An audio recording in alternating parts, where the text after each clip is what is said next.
Originally conceived as a television series, this show was announced on the 14th of January 2019.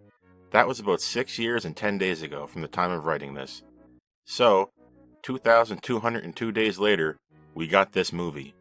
Well, Section 31 is obviously a show that spent so long in development hell that it congealed into a movie. Actually, I think they even forgot the episode title cards in. For all those good-intentioned people who wanted a Section 31 show, you didn't really get it. The show you probably wanted was feasible 20 years ago, not today. This is a Philippa Georgiou show, and if you didn't like her then, you aren't gonna like her now. This isn't regular Georgiou. This is advanced Georgiou, as in Michelle Yeoh became a lot more powerful and a lot more popular since her debut in the very first episode of Star Trek Discovery. Now, she's allowed to chew up all the scenery, however she sees fit. Maybe it's fun to be cartoonishly evil, maybe it's also fun to watch people be cartoonishly evil, but it's not fun to watch cartoonishly evil people get treated with kid gloves by people who should know better, like the writers, or basically any character on screen who isn't Georgiou. When I first watched this movie, I genuinely had to pause and rewind on multiple occasions, because the editing and camera work on display was moving at a dizzying pace. Something tells me this idea with the creative camera work came late, in an effort to add visual flair to what was destined to be a visually boring movie. That's just a hunch. If you're familiar with the visual style of New Trek, that being the recent live-action outings, you'll feel right at home here. We got the ugly ships, the confusingly busy CGI set pieces, and the fight scenes with a million cuts in order to mask over bad choreography or to induce a sense of tension and speed where there was none previously. Before you do anything, ask yourself, should we be doing it in the first place? It doesn't matter how you edit a gratuitous fight scene if you never should have had the scene in the first place. I don't know who's actually watching this outside of people who would understand exactly what I'm saying here. Maybe there's people out there who really do love Philippa Georgiou and Michelle Yeoh. Unfortunately, I'm not one of those people. Fortunately for them, I don't know how to even gauge the success of a streaming movie like this. I only know it came out in January, and it was in development hell since forever. Both bad signs. This is not a review of what happened behind the camera. This is a review of what was in front of the camera. So let's try to make this simple.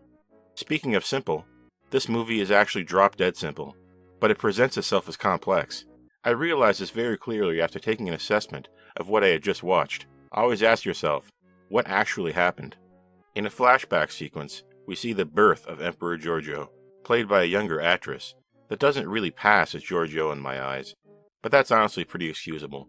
What's not excusable is that this younger Georgiou poisoned her entire family for a chance at ruling the Empire. In an odd type of game that the Empire plays to decide its new leader, it came down to her and someone else named San. San loses, and Philippa wins the contest of who can be the most brutal, it would seem. They loved each other. So why did San care if he lost? The Emperor loves him. It sounds like a pretty good position to be in. This contest didn't seem like it cared too much about the consent of those who played it, so maybe we can cut her some slack, for like 1 second. At some point between then and now, it appears that Georgiou has taken over or constructed an enormous space station, which is a veritable hive of debauchery and villainy. I'm not sure exactly how this came to be, and I'm also not sure I care. This is where our cast of characters come in, plucked from the bowels of basically any other sci-fi show. I'll avoid the word ragtag, since it's so cliché. Maybe I'm glad that I didn't have to get to know these people over an entire season. We'll start with Zeph, because I was able to guess his accent somehow, before I even heard him talk. Zeph is a person who likes his robot suit. He considers the suit part of himself. The suit looks cheap and ugly, and can almost pass as some type of Borg cosplay. We should have gotten a lot more creative here. This character is not brains, but bronze, in that he awkwardly busts through this wall, and it looks like they couldn't get another take, because he kinda landed weird. Was this supposed to happen? This is Fuzz. He is my favorite character because he is crazy. He looks like a Vulcan, but he's actually a robot that looks like a Vulcan. Oh wait, he's not just a robot either. He's a tiny character called a nanokin that controls that robot. His entire demeanor is confused and hard to pin down. Oh well, he'll be gone forever in about 90 minutes anyway. Quasi is a chameleoid, like that one character from that Star Trek movie that I won't spoil. They can change their shape and appearance. One would imagine that they would be a great asset to Section 31, or Starfleet in general. He's an asset to this movie because he's the one character who doesn't immediately seem like a threat in some way. Other than this next character. Rachel Garrett is in this movie. When does this movie take place? Apparently this is set in 2324. Thanks for not showing any cool Star Trek things from this era. Rachel Garrett is captain of the Enterprise C in the TNG episode Yesterday's Enterprise. If that episode was adapted into a movie, it would have been absolutely incredible. As it stands, that episode feels like it condenses multiple movies' worth of plot into just 1 hour. This movie feels like it condenses vast expanses of nothingness into one low-density hour of vacuousness. Why is she here anyway? If this mission is not sanctioned by Starfleet, why would they risk having someone from Starfleet be there? It's not like she was already tied up in this whole mess. Surely we can find one more completely unhinged maniac somewhere in the galaxy who can fill her position. Mel is a Deltan. That's it. She was part of the crew, but she died before she could do anything. Goodbye. Alok seems to be the leader of the pack here, complete with his own sob story, so you know he must be important. Because the Star Trek universe is tiny, his backstory is tied to the eugenics wars, which we all recognize from TOS lore. Some augmented people attacked his homeworld, he was captured, and augmented or something. He is either very old or is cryogenically frozen. I can't remember which. Regardless, he has a bone to pick with tyrants, and Philippa Georgiou is a tyrant. Why are we here? To capture Georgiou. What happens next? Data No shows up. That's Data, not Data. One is my name. The other is not. Was this all part of the plan? I'm not sure. Data No is carrying a dangerous device. Georgiou knows what it is, and our Section 31 characters do not.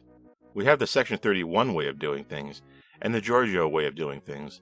Of course we go with her way of doing things. This is her movie. Her way of getting that device turns out to be fighting, which is not surprising.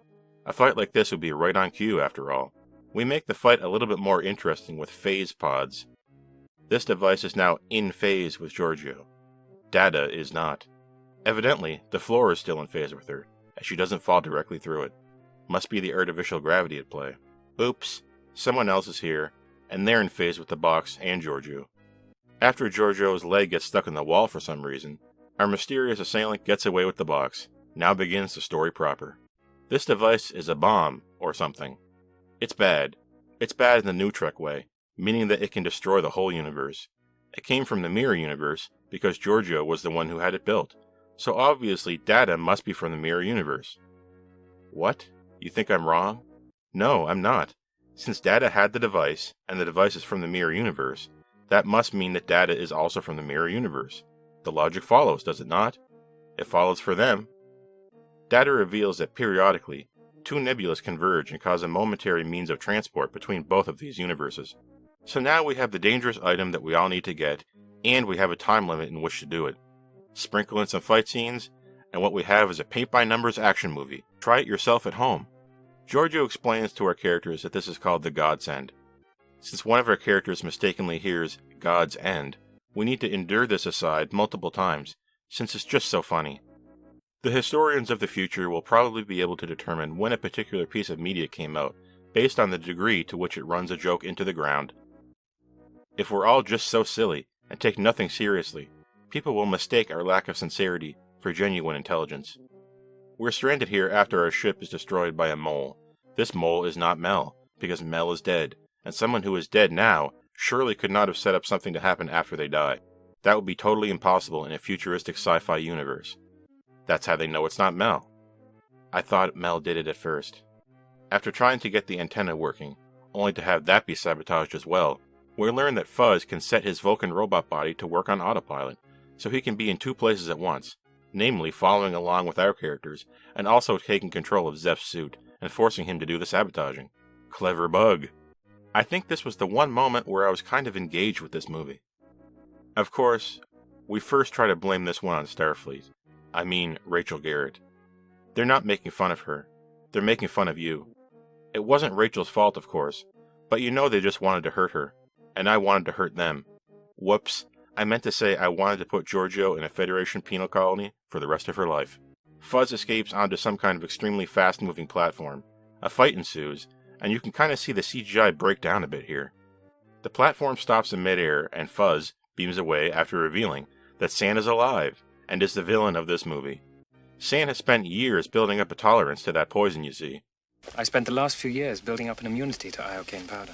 Is San the villain, or is it Giorgio? It's hard to get invested in the idea of San as a villain if we keep criticizing Starfleet and the Federation at every possible opportunity.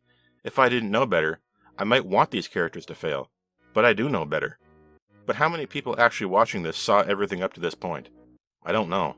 Luckily, we get away on a garbage scow that has no weapons whatsoever and no hope of actually defeating a heavily armed ship from the Mirror Universe. It's just unbelievable how fast we get to this nebula. Like, it's just right there. Another thing that's just right there is San's ship.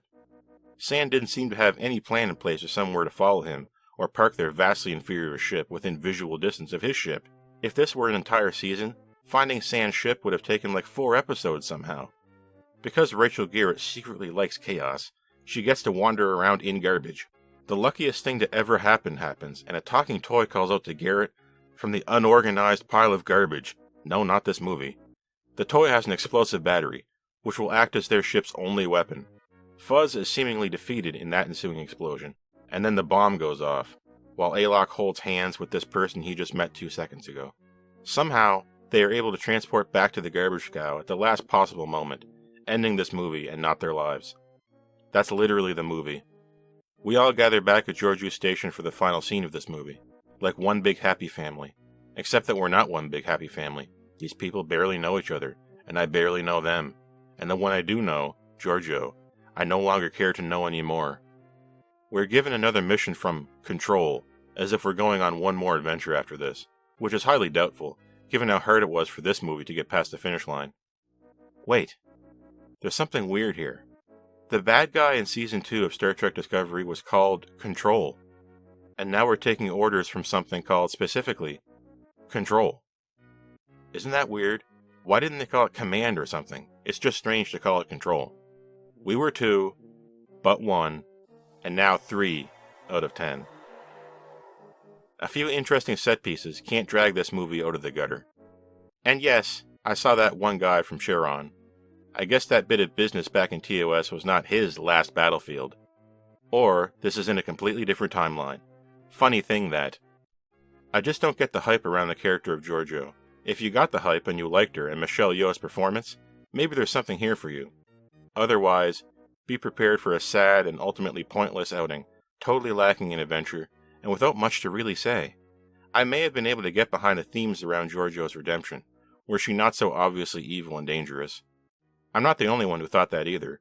Section 31 thinks that. When we gave our more serious problems to Section 31 to handle, we assumed Starfleet couldn't handle it.